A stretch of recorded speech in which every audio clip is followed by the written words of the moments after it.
Bismillahirrahmanirrahim. Assalamualaikum warahmatullahi wabarakatuh. Alhamdulillahi rabbil alamin. Wassalatu wassalamu ala rasulillahil karimil amin. Nabiyyina wa sayyidina Muhammadin wa ala alihi wa sahbihi ajma'in. Wa ba'd.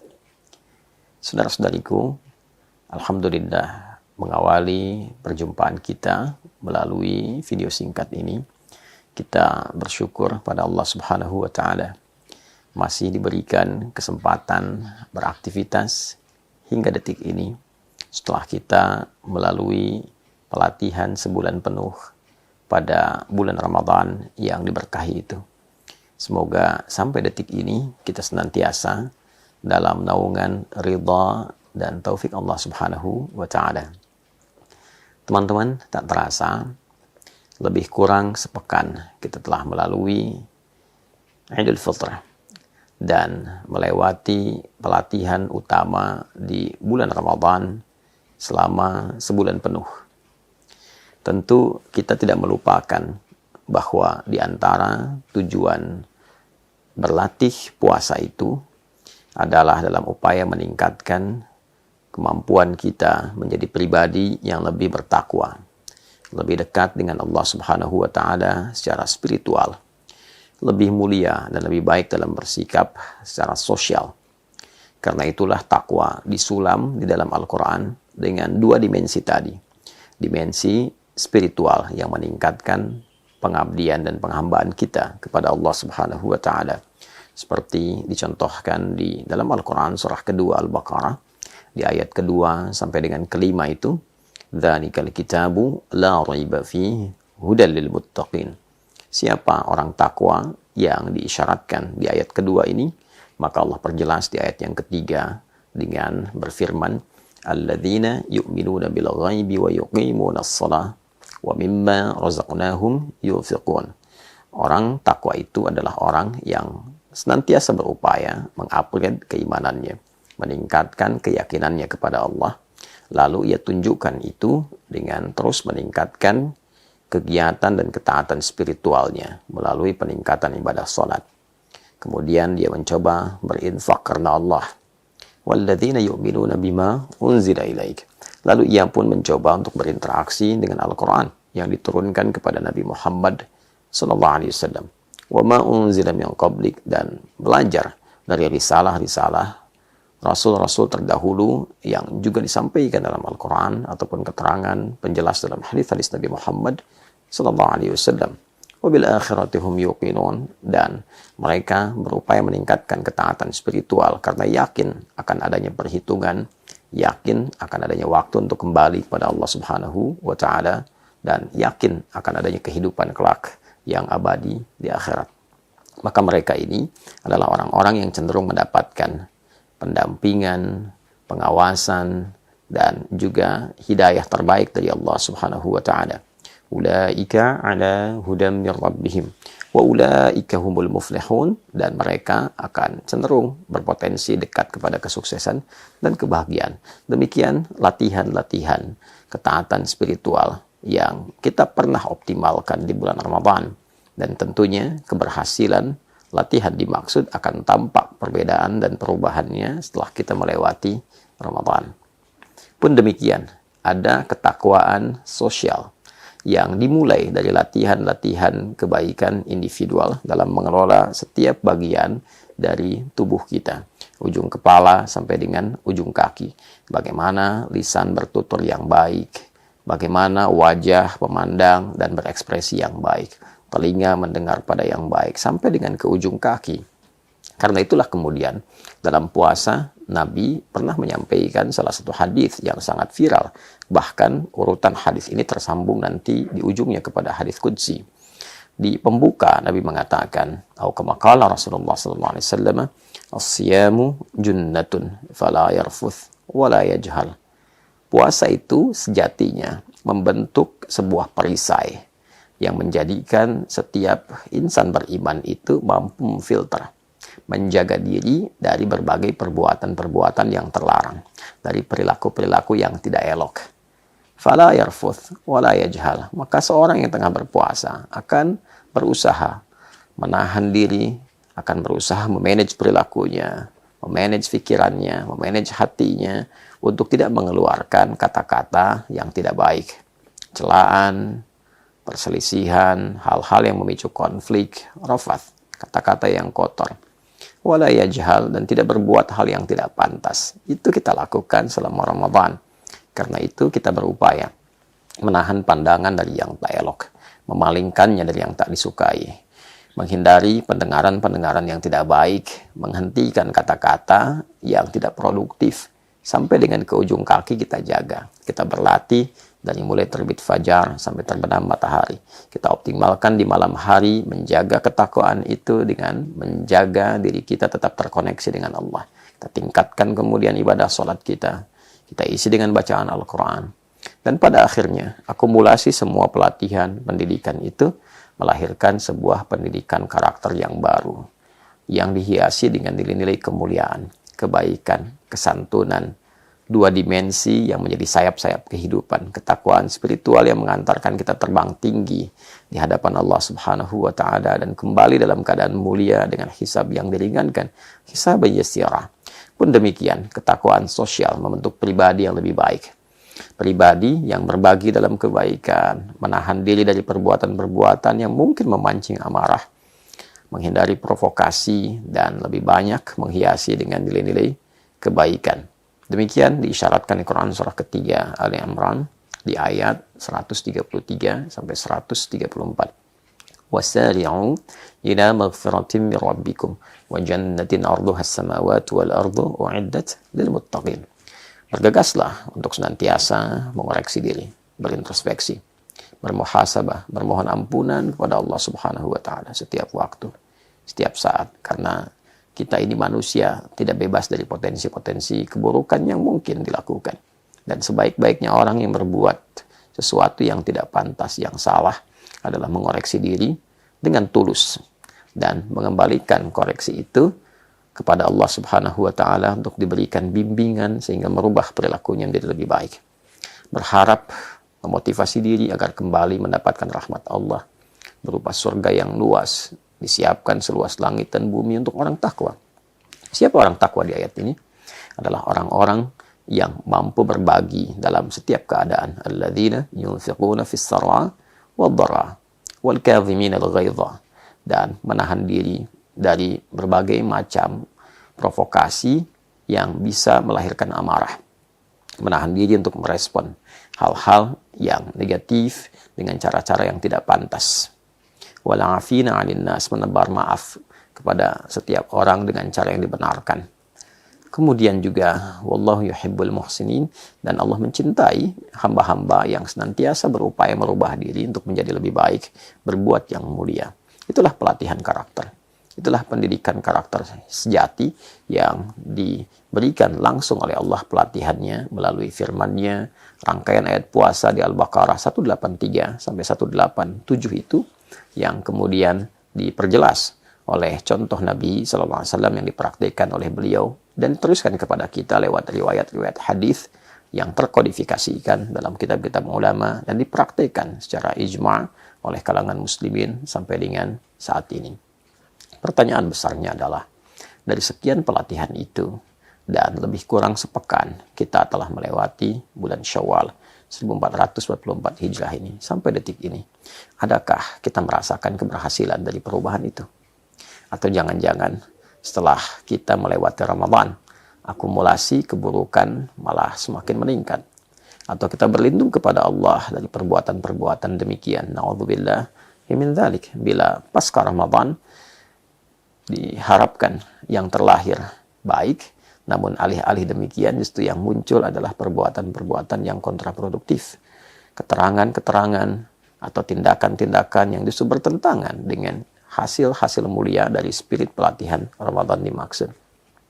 Saudara-saudariku, di antara hal yang seringkali dibincangkan, bahkan dari waktu ke waktu, nyaris rasanya tidak pernah usai menjadi diskursus yang berkelanjutan setiap saat, adalah tentang perbedaan pandangan dalam menilai pelaksanaan awal Ramadan, pun demikian awal Idul Fitr, ataupun juga awal Dzulhijjah yang mengantarkan pada penetapan Idul Adha. Di episode sebelumnya, jika kita mengkaji dengan detail di dalam informasi yang kami sampaikan melalui channel ini, kami pernah memberikan informasi yang tentunya juga didapatkan dari kitab-kitab para ulama yang kita saring kembali, kita intisarikan dan kita sampaikan dalam durasi yang cukup padat tentang bagaimana metodologi penetapan pada waktu-waktu ibadah yang dimaksudkan. Kita telah jelaskan, kita telah bahkan awali dengan bagaimana perkembangan penetapan waktu sholat yang sama-sama juga berupa kewajiban. Lantas kemudian berpindah kepada pembahasan tentang penetapan awal Ramadan, awal Idul Fitr, dan awal Idul Adha.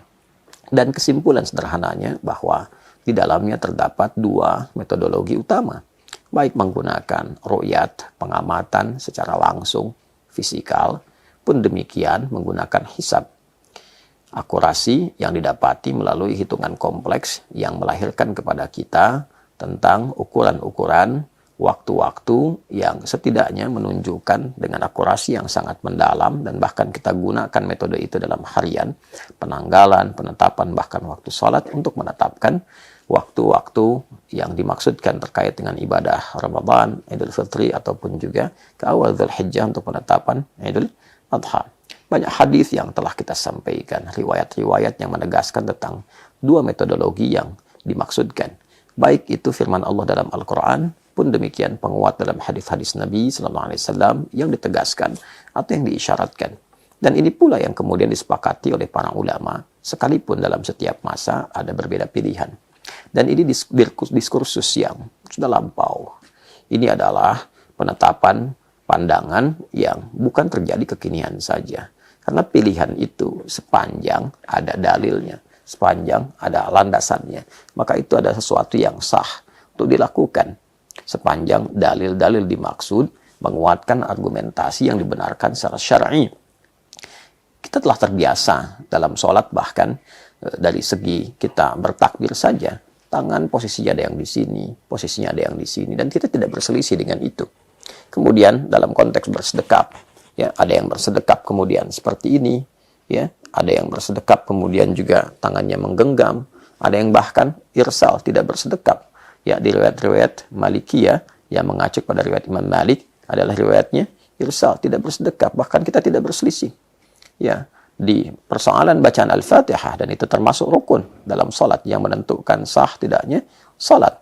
Bahkan ada yang menggunakan bismillah, bismillahnya ada yang dijaharkan, ada yang disirkan, ada yang tidak baca sama sekali. Ada yang membaca di rakaat pertama, dia baca jahar, selanjutnya dia tidak baca, dan ini tidak ada persoalan di dalamnya.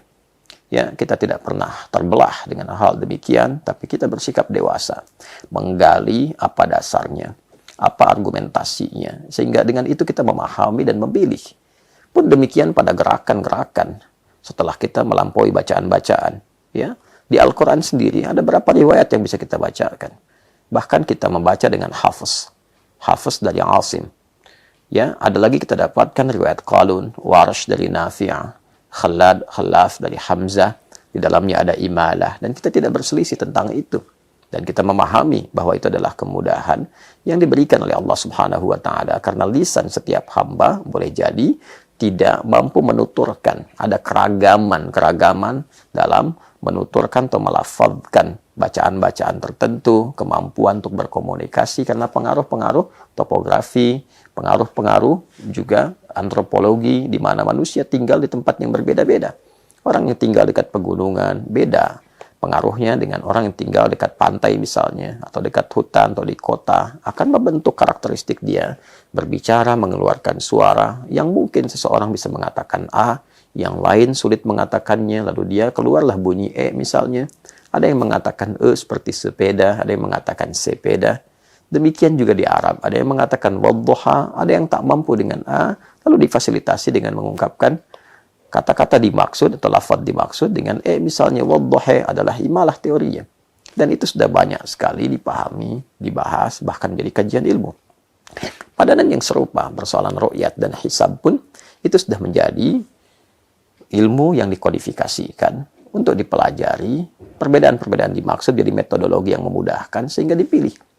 Ada yang kemudian memilih ru'yat, ada yang memilih hisab, dan tentunya keduanya memiliki dasar argumentasi yang menguatkan. Dan dengan itu dia berkeyakinan, percaya dengan apa yang telah diyakininya, lantas dipilih untuk dipraktekkan. Dan dalam Islam kita khatam dengan itu semua, untuk bertoleransi pada pilihan-pilihan sepanjang argumentasi itu dibangun dengan dasar dalil yang kuat. Kita telah belajar di pertemuan yang lalu bahwa Nabi mengatakan misalnya dalam hadis riwayat Muslim, dirangkum oleh Imam Muslim dalam topik yang ke-13, Kitabus Siyam. Dalam Kitabus Siyam ini kita ambil subtopik yang sangat menarik. Subtopik yang kedua misalnya pada hadis khususnya nomor 1080 di urutan ke-15. Jadi kalau kita buka dari topik yang ke-13 Kitabus Siyam ini, dari mulai subtopik 1 sampai kedua, kita akan dapati urutan-urutan 1, 2 dari cabang-cabang hadis. Di urutan yang ke-15 pada hadis yang diriwayatkan oleh Ibnu Umar radhiyallahu taala anhuma, dan menyampaikan dari Nabi sallallahu alaihi wasallam bahwa beliau menegaskan, inna ummatun ummiyah, kami ini adalah umat kalangan masyarakat yang memang terkondisikan, terbiasa ya dalam keadaan ummi, ala hali wiladatil seperti keadaan dilahirkan oleh seorang ibu yang pernah saya juga jelaskan di pertemuan yang dulu. Ya, apa maksudnya? La naktubu wala nahsubu, atau riwayat lain la naktubu wala nahsibu. Yang umumnya masyarakat di kami itu tidak terbiasa untuk menulis, tidak terbiasa untuk menghitung dengan hitungan yang melahirkan akurasi tinggi, presisi yang mendalam, ya kan? Maka Nabi mengatakan, ya kami terbiasa syahru hakadha wa hakadha. Ya, untuk mengetahui bilangan bulan itu adalah hakadha wa hakadha wa hakadha. Nabi mengisyaratkan bahkan dalam syarah-syarah hadisnya seperti ini, atau seperti ini, ya, atau di bagian terakhir seperti ini. Jadi kalau bukan 29, 10, 10, 9, 29, atau beliau katakan 30, 10, 10, 10. Kan? Seperti itu isyarat dalam hadisnya. Jadi masyarakatnya terbiasa menetapkan demikian, bukan hanya Ramadan. Dari mulai awal Al-Muharram, Safar, Rabiul Awal, Rabiul Akhir, Jumadal Ula, Jumadal Akhirah, Rajab, Sya'ban, kemudian berlanjut ke Ramadan, ke Syawal, Dzulqa'dah, sampai dengan Dzulhijjah. Dan itu banyak sekali riwayat-riwayat yang dikuatkan, baik dari pendalaman-pendalaman sejarah ataupun riwayat-riwayat yang terdapat dalam hadis, ya. Dan dengan kebiasaan ini dipraktekanlah kemudian pengamatan.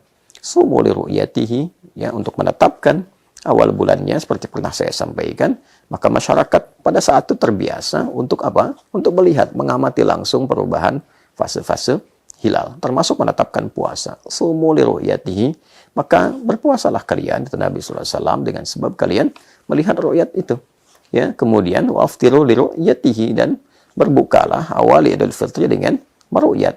Itu yang dipraktikkan, yang memudahkan di era Nabi, karena masyarakat terbiasa dengan melihat dan tidak terbiasa dengan hitungan-hitungan apalagi yang kompleks sifatnya, dan itu diakui di lisan Nabi Sallallahu Alaihi Wasallam. Maka dengan itu, isyarat-isyarat yang menunjukkan penguatan pada praktek di masa itu yang memudahkan dengan menggunakan ru'yat terbaca oleh sebagian kalangan di umat Islam untuk mengikuti metodologi itu dengan harapan bisa berbakti optimal kepada Nabi karena melihat contoh praktek Nabi untuk menetapkan baik awal Ramadan, awal Idul Fitr ataupun awal Idul Adha dengan pengamatan secara langsung dan dipahami itu sebagai bagian dari ibadah untuk menaati perilaku Nabi Sallallahu Alaihi Wasallam. Maka kita menghormati dengan itu semua. Itu adalah pilihan yang dibenarkan dan jelas penguatan dalilnya dari hadis Nabi Sallallahu Alaihi Wasallam. Pun demikian juga dari isyarat-isyarat yang dapat ditampilkan dalam ayat-ayat Al-Quran. Demikian pula hisab.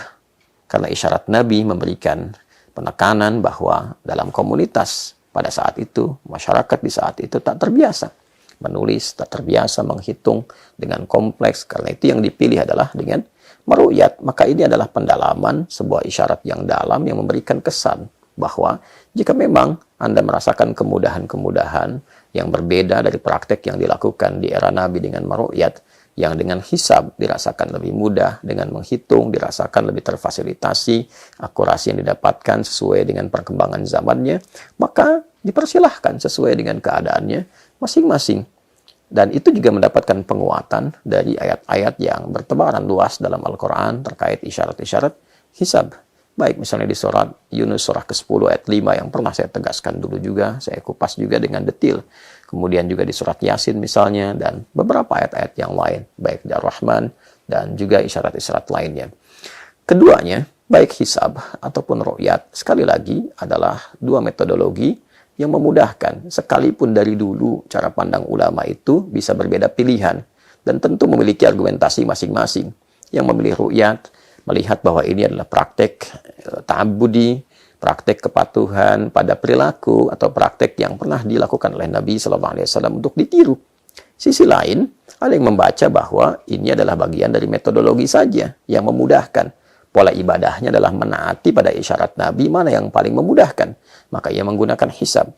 Jadi ru'yat ataupun hisab, dua metodologi yang dibenarkan. Dalilnya jelas, argumentasinya pun diikat dengan alasan-alasan yang dibenarkan secara syar'i.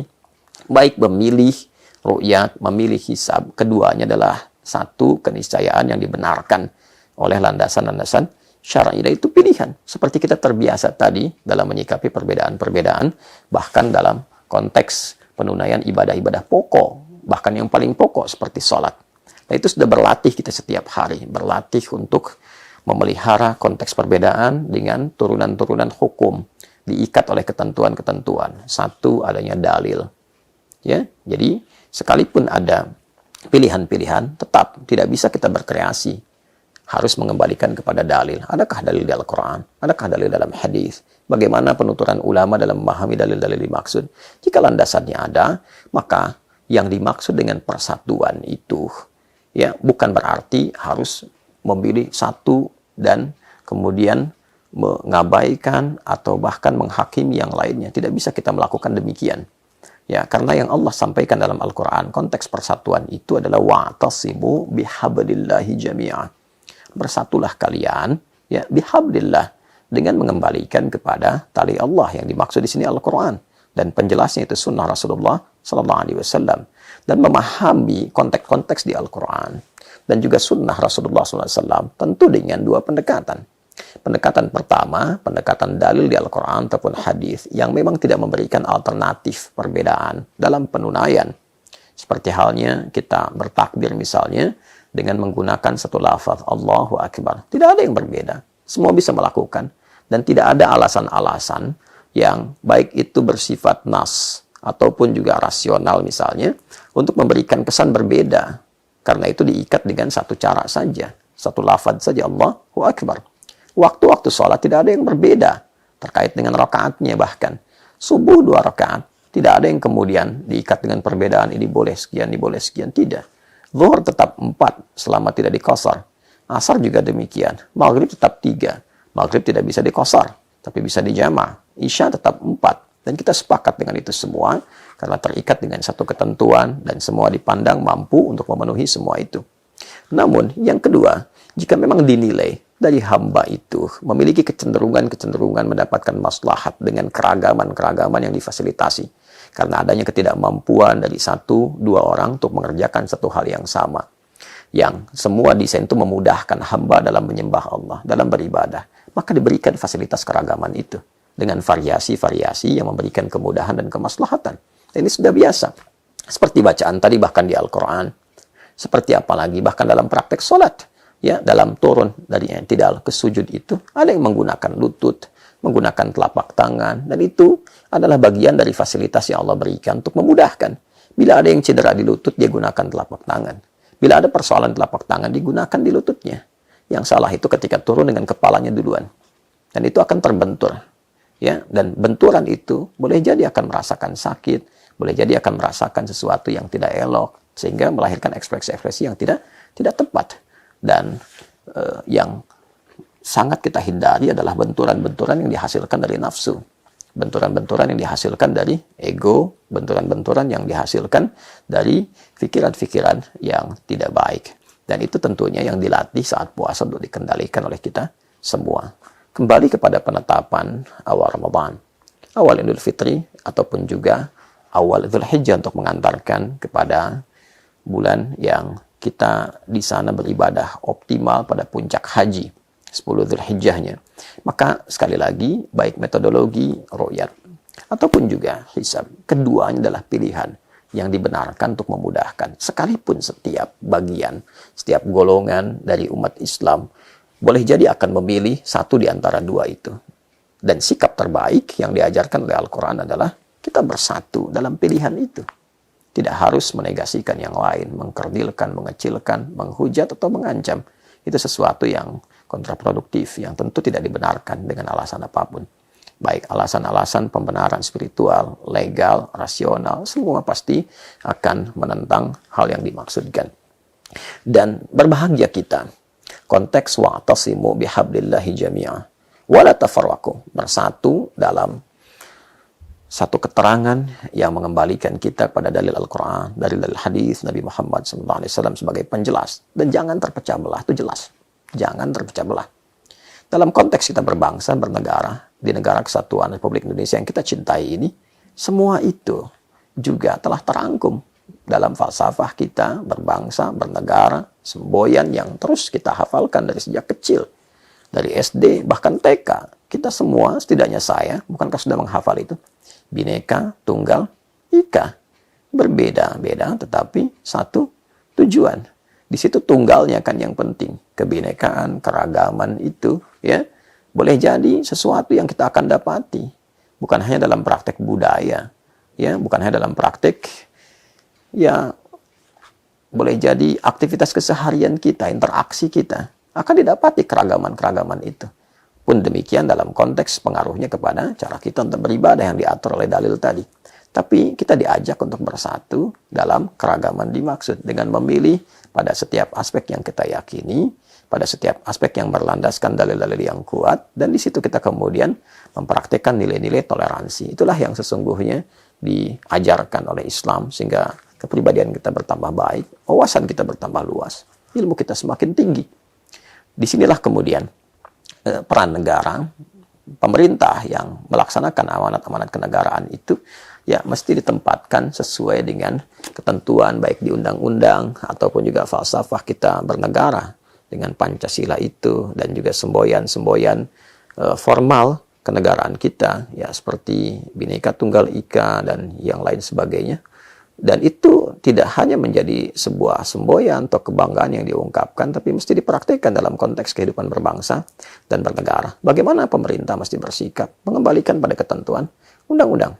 Undang-undang dasar misalnya 1945 kita turunkan dalam bentuk pasal-pasal. Pasal 29 ayat 2. Ayat 1-nya menunjukkan religiusitas kehidupan berbangsa bernegara, sekalipun negara Indonesia bukan negara agama, baik Islam ataupun yang lainnya, tapi dasar negara kita berketuhanan.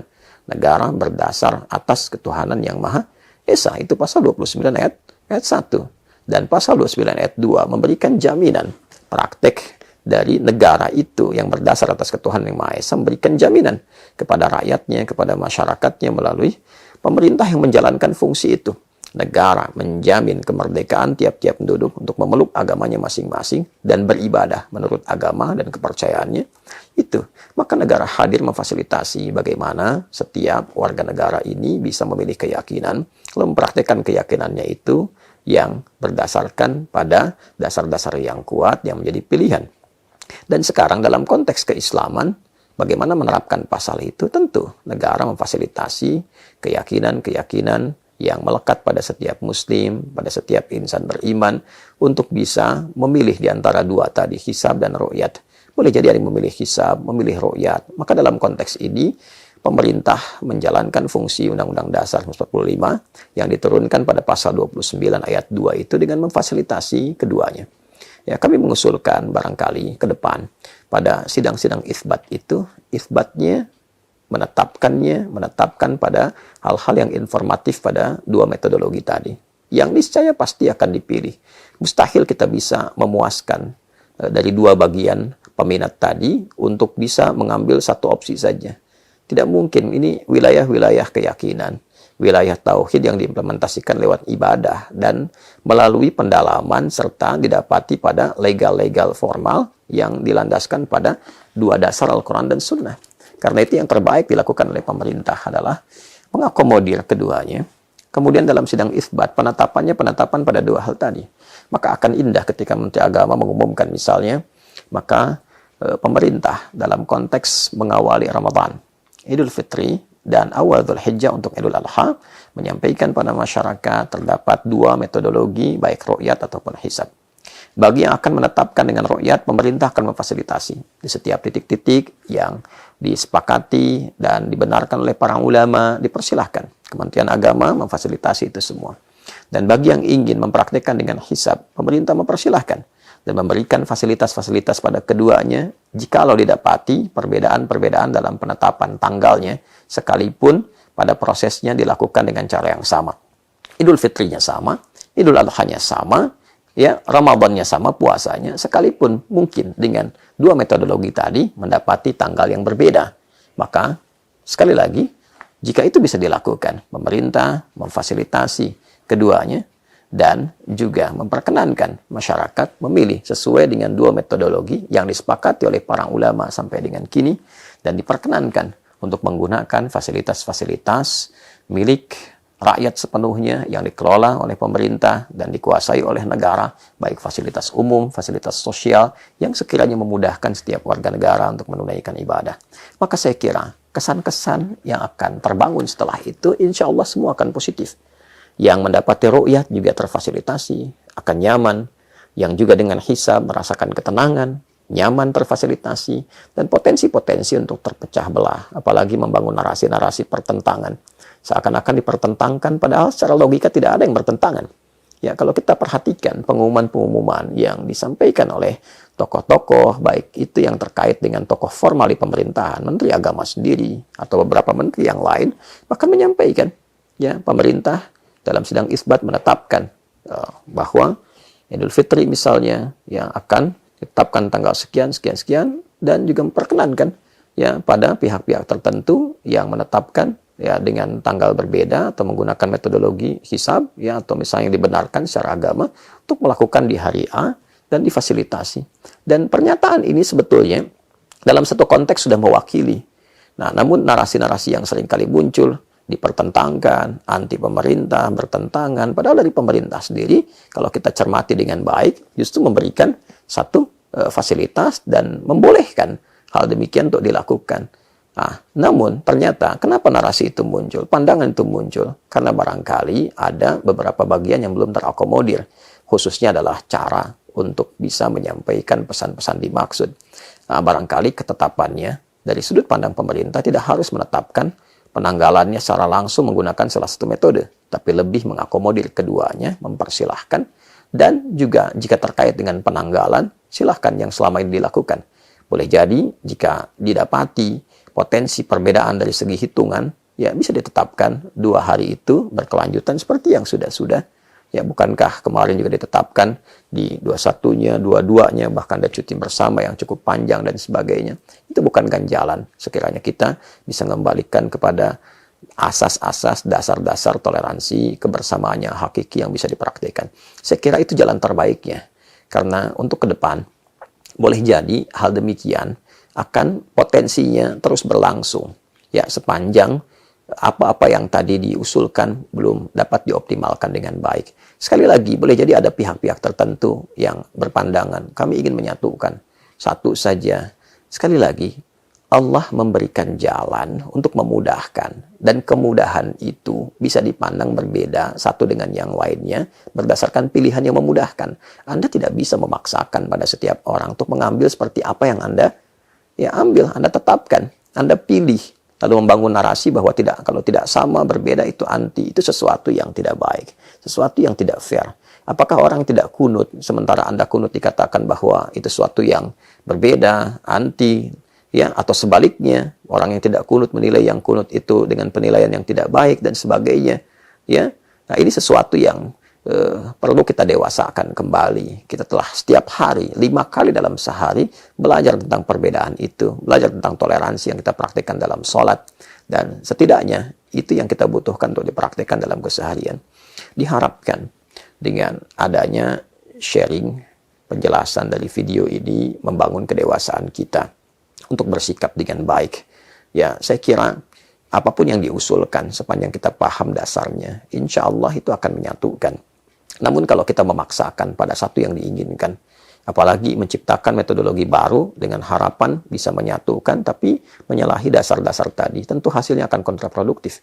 Ya, dan dikhawatirkan bahkan terbangunnya narasi-narasi yang justru menghadirkan perpecahan, menghadirkan perselisihan. Ya, untuk apa keinginan menyatukan tapi dibangun dengan narasi yang memecah belah? Dan pada akhirnya alih-alih bersatu justru terpecah. Itu yang kita hindari. Sehingga tidak ada lagi potensi-potensi yang menghasilkan bukan hanya perselisihan, tapi juga ancaman yang boleh jadi potensinya menghasilkan satu kekacauan yang lebih besar yang tidak kita harapkan. Ya, saya kira itu yang bisa diutarakan. Adapun penggalian tentang dalil, ya secara perinciannya dan sebagainya telah kita utarakan. Tinggal kedewasaan kita untuk bersikap. Dan juga di sini kebijaksanaan dari pemerintah, dalam hal ini Kementerian Agama, untuk sekali lagi bisa memfasilitasi dan membangun narasi-narasi serta penyampaian yang mengakomodir pada dua pilihan ini. Ya, setelah itu kita tinggalkan berbagai macam perdebatan karena setiap pandangan itu memiliki dalil. Kalau kita bedah misalnya berpandangan tentang masalah ulil amri kah, ketaatan kah, berbeda kah, pertentangan dengan otoritas kah, dan sebagainya, semua akan punya alasan, punya dalil. Dan basicnya adalah basic pemahaman berlandaskan dalil. Basic pemahaman berdasarkan dalil-dalil yang dipahami oleh para ulama. Dan itu biasa, itu fitrah, itu naluriah. Tapi kalau kita bisa mengakomodir keseluruhannya, berlandaskan pada kebenaran yang dibenarkan oleh dalil syara, maka itu adalah hal yang biasa. Jika dengan penyampaian ini masih ada yang menginginkan untuk memenuhi pilihannya saja, harapannya saja, masih membangun narasi-narasi yang memecah, masih membangun narasi-narasi yang tidak menyatukan, maka patut dipertanyakan apa yang didapatkan dari pelatihan puasanya. Bagaimana membawa pertanggungjawaban itu di hadapan Allah Subhanahu wa Ta'ala? Bukankah setiap kita akan dihisab?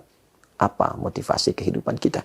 Jangan sampai diwafatkan oleh Allah dalam keadaan sedang mengancam, dalam keadaan sedang memecah belah, dalam keadaan sedang berselisih.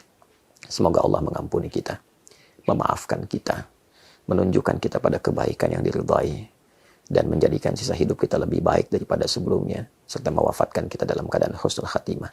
Terima kasih. Maafkan saya. Assalamualaikum warahmatullahi wabarakatuh.